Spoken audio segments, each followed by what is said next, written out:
For Crema Media's Polity, I'm Sane Dhlamini, Minister of Cooperative Governance and Traditional Affairs and former ANC Treasurer Dr. Zweli Mkhize joins me to discuss 2019 elections.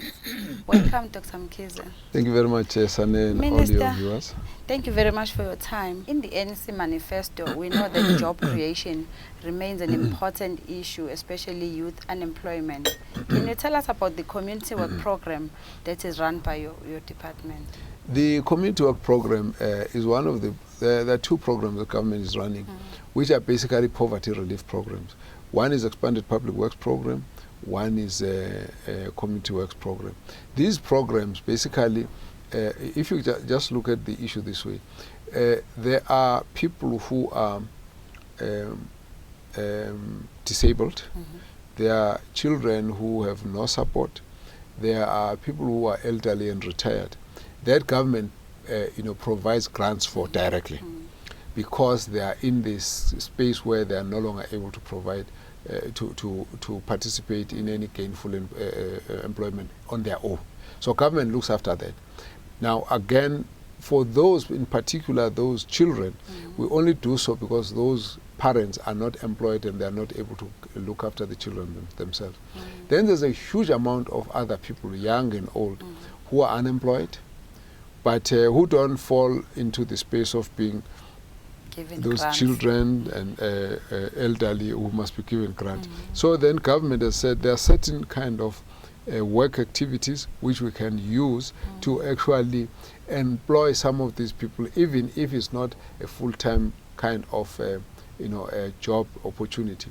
But those job opportunities must be used to improve service delivery. So community works program is focusing on those issues. It will do quite a lot of what we expect to be done in communities, helping communities to pick up, to clean up the area, cleaning up the road, the sides of the road, the grass on the side of the road,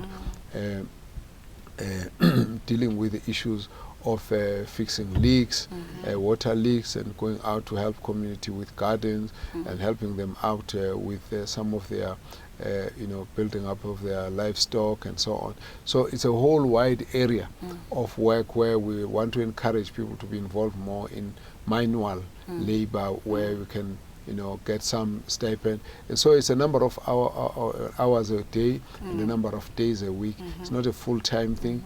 And so we use that to cover the gaps in service delivery, but we also use them to deal with as an intervention to fight poverty. So it's a second level of intervening on dealing with poverty. But here, unlike a grant, we want people to go and do some work. They must work. And we are therefore using various departments to work together. Look, when we pick up certain projects, we then want to incorporate the community works program to be the facilitating, implementing a group that will do that work for services to be delivered, but for those to earn some stipend. We recently saw a very sad news that happened in KZN and as well as Eastern Cape, where people died because of floods. And we know that yesterday you attended a funeral as well, where people died at the church. Can you tell us about the role that your department is doing to help in the matter? Well, the deaths in KwaZulu-Natal were actually largely occasioned by the heavy floods. A show where people were killed in a church. It was actually a storm that had huge lightning bolts and cut off electricity, shook the buildings and broke the building down, and unfortunately there were people inside. Heavy rains, torrential rain, and then it affected quite a number of other people as it were. And then we had 13 people dying. Then we had flash floods that happened inside Durban and 4 other regions in KwaZulu-Natal. The worst impact was in Durban, and here you had a total right now of about 67 people who were actually killed in those. And there's still others missing, and some were swept away, so we still haven't been able to identify them. And here we have seen quite a lot of devastation, where the buildings were broken down, and the normal, area which was settled was dug into a big gash, a big valley, electricity cut out, and so on, and the cars destroyed, and all sorts of assets destroyed. What the Department of Cooperative Development does, we coordinate all the departments. So what we call the National Disaster Management Center is a center where representatives of all various departments get coordinated. It's hosted in Cooperative. And so that team basically gets to activate all the relevant departments each time there's a disaster. Doesn't matter where. So it would be done either at national or provincial or local level. It's still done under the auspices of disaster management and coordination.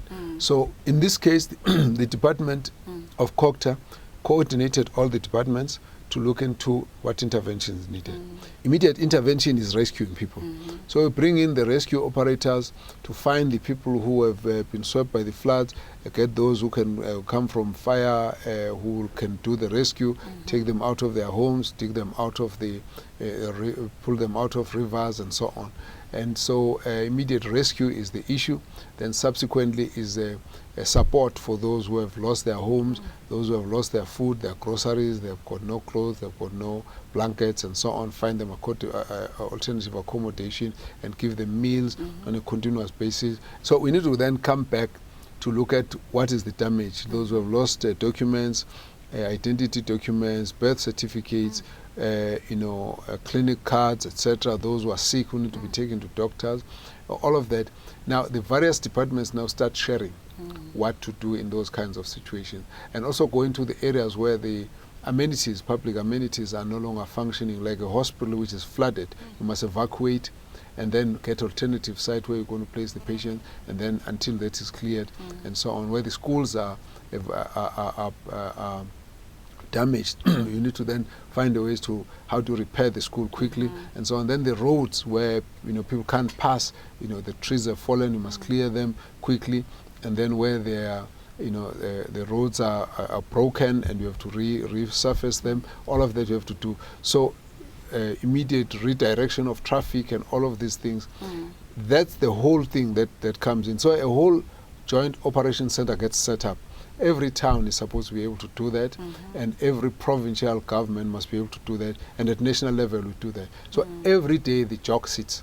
They check what is new, what intervention is needed, and then they call on the relevant departments. In this case, we have gone into this into the areas of damage, and the inspections have been done. We have actually been into areas where the rescue is going on, and I must say, in the disasters, literally everywhere, we must actually thank our communities. They're always the first to stand up and go and help to rescue people. They are the first one who rescue, and more people have been rescued.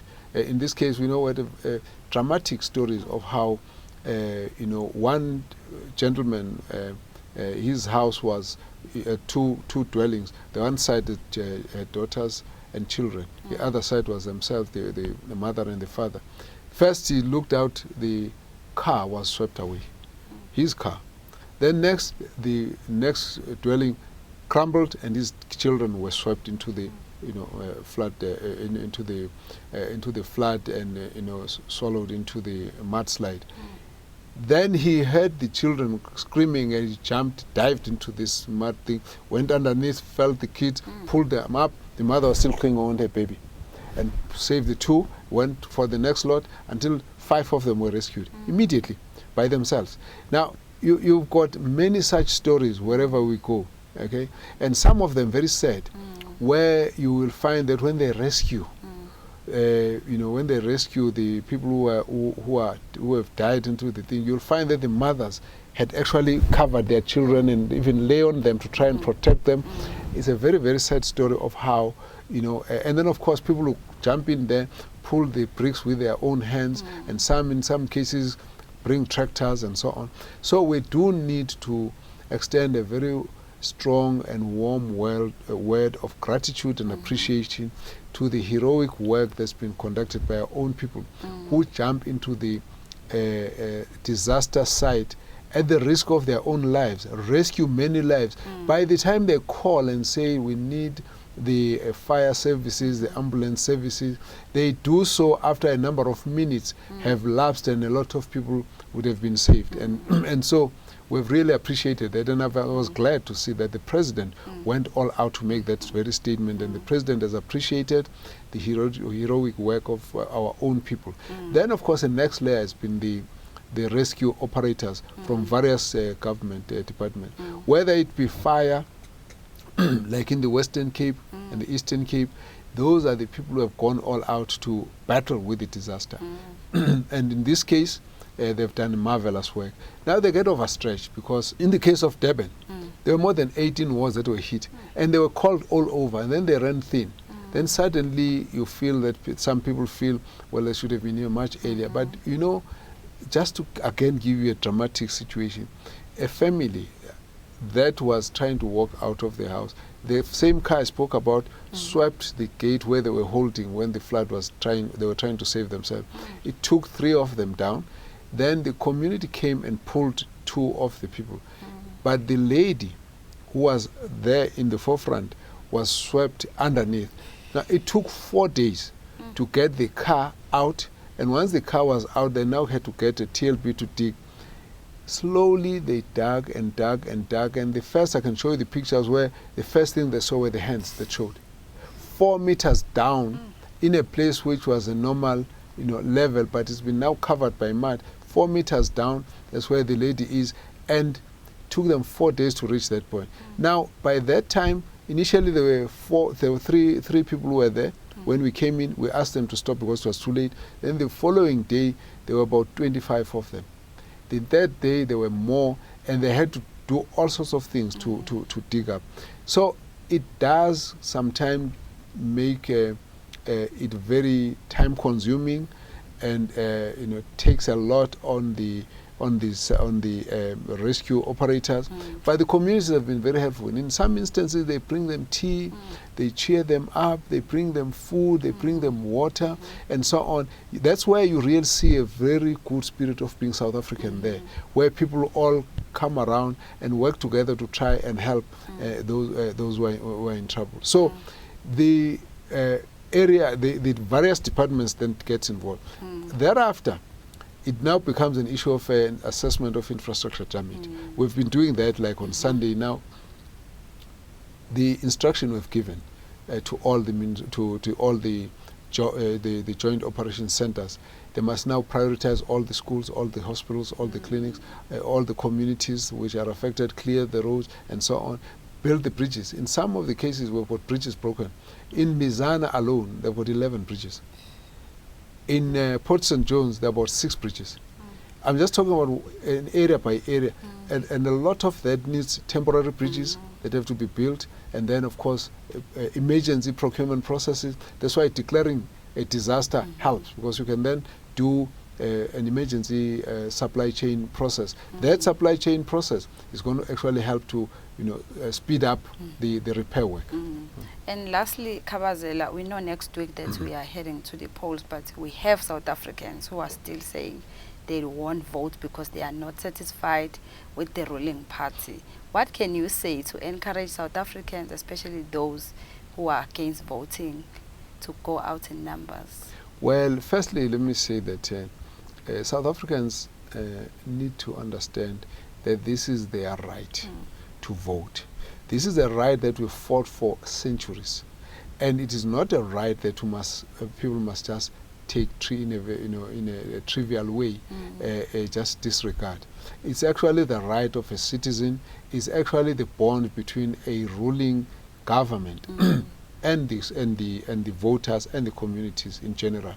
The citizens must always make it clear that when you are in government, you are there on our permission.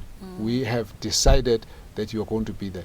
That is a very, very important issue, because that's how you hold your government responsible and accountable.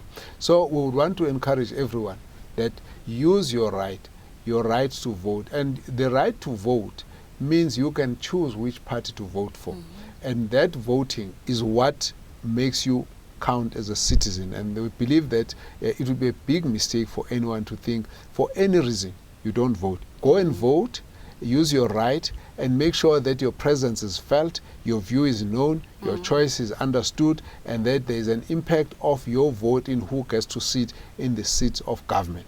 It's actually very, very important. And I think the young people in particular must know that voting, being a citizen, your major responsibility is to contribute in the building of your own country, and that is what this is all about. And for young people, they must also know that there was once a time when we never could vote. We fought for this, and it was for them, the young generations, that we fought. Now, it would be said that when we've actually, there were people who died, there are people who were massacred, there are people who lost their youth in exile, and there are others who had to go and disappear unknown, buried in unknown grave, so that the young people of today must keep their right to vote and use it to sway the direction that the country is going to take. For youth not to take that right up, it would be very unfortunate. In fact, it's something that we need to correct because for the country, for the country's future to be secure, it needs to be in the hands of all South Africans. So that's the one thing. But of course, when it comes to the issue of the choice of the ruling party, the African National Congress, I think that it is important for people to note that the ANC as a party has done a lot of work, and it has actually also committed a lot of mistakes. And we have acknowledged a number of mistakes. We have actually sought all the way out to correct a lot of them. So one of the things that I think is important is that over the years, we as the ANC have worked with our South African community in general to fight for the dawn of a new democracy.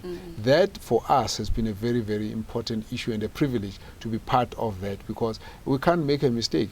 The South African freedom was delivered by South Africans, but of course the ANC was a pretty much part of it, a very strong part of it, and many others who were part of it. So we believe that for that role, the ANC was able to understand the challenges as well as create the kind of policies that will be useful to actually help to resolve and overcome the challenges that our people have faced.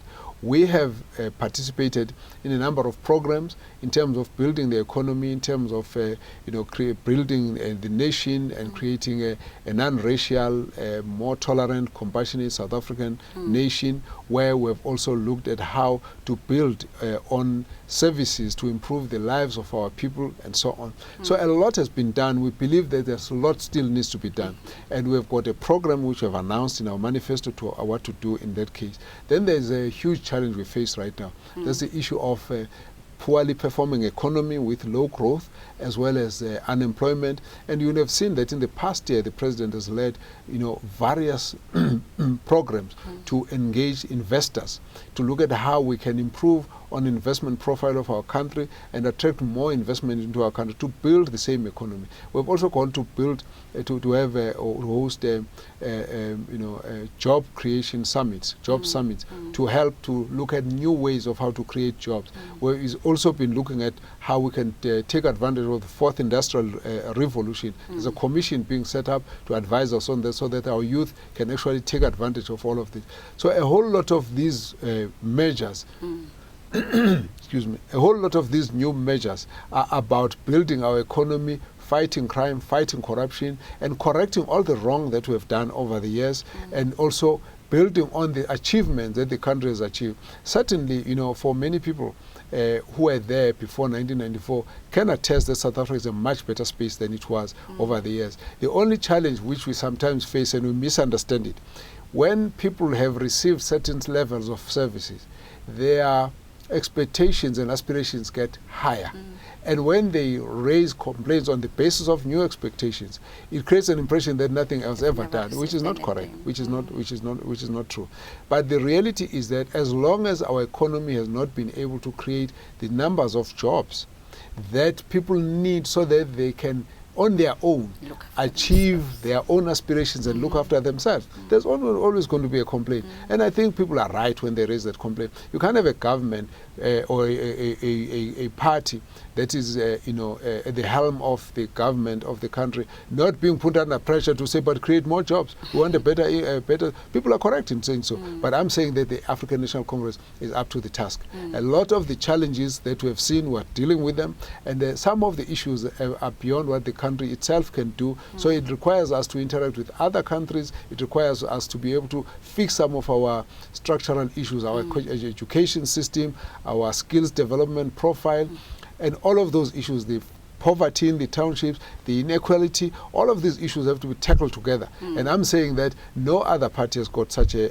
capability. The African National Congress, whatever its mistakes would have been, I think people are right to point those out. And we have said, ANC leaders, be humble, accept wrongdoing where it has happened. You will have seen now there's a very strong move to talk about focusing on the ethical aspect of leadership, talking about when our Integrity Commission must face up to instances where we think that the image of the organization and government is affected negatively, because that's what people are actually saying to us. We must address. So I think that we have learnt a lot from the criticism that our people have given to the ANC, and I think that with the experience we have and the depth of leadership and experience, we actually will still be better off with the African National Congress in taking our country forward. So May 8th is not a public holiday?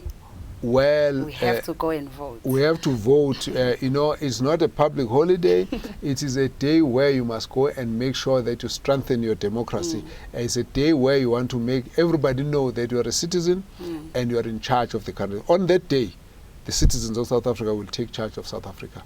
And the consequences thereof will be seen once the votes are counted. And that's our people must know. That is an opportunity that appears only because we fought and dismantled apartheid. Now that they're a free country, a free nation, they now are in charge of what happens in their own country, and that's the day to prove it. Thank you, Kabazela, for your time. That was Dr. Mkhize speaking to Polity about 2019 elections.